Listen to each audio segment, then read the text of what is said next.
Chapter 29. These are the terms of the covenant the Lord commanded Moses to make with the Israelites while they were in the land of Moab, in addition to the covenant he had made with them at Mount Sinai. Moses summoned all the Israelites and said to them, "You have seen with your own eyes everything the Lord did in Egypt to Pharaoh and all his servants and his whole country. All the great tests of strength, the miraculous signs, and the amazing wonders.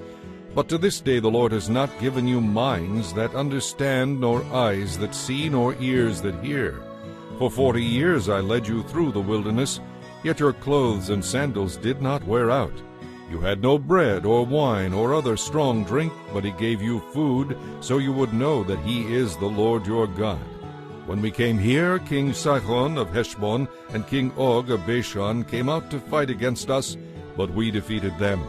We took their land and gave it to the tribes of Reuben and Gad, and to the half-tribe of Manasseh as their inheritance.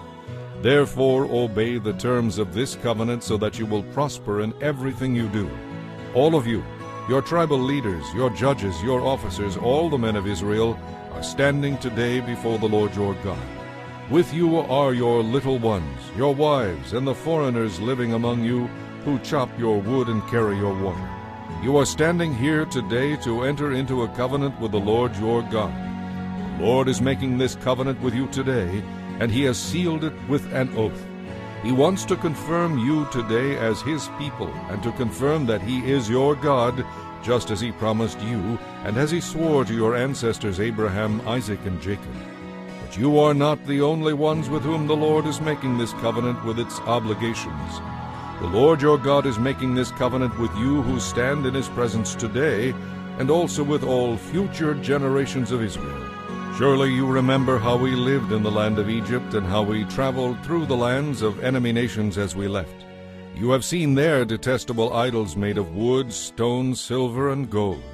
The Lord made this covenant with you so that no man, woman, family, or tribe among you would turn away from the Lord our God to worship these gods of other nations, and so that no root among you would bear bitter and poisonous fruit.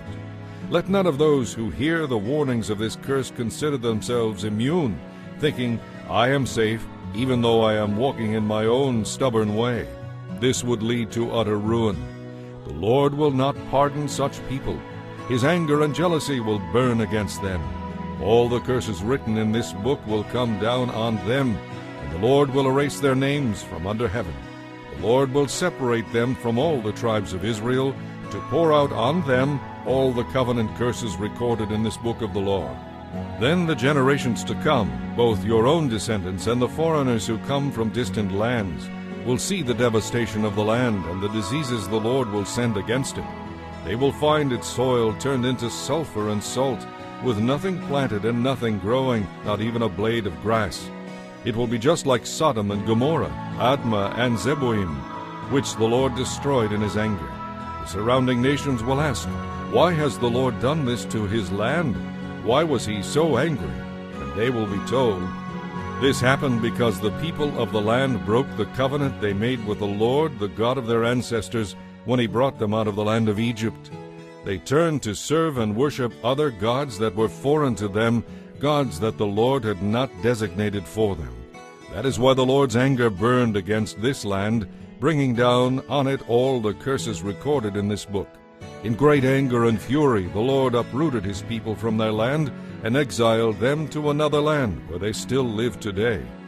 There are secret things that belong to the Lord our God, but the revealed things belong to us and our descendants forever, so that we may obey these words of the law."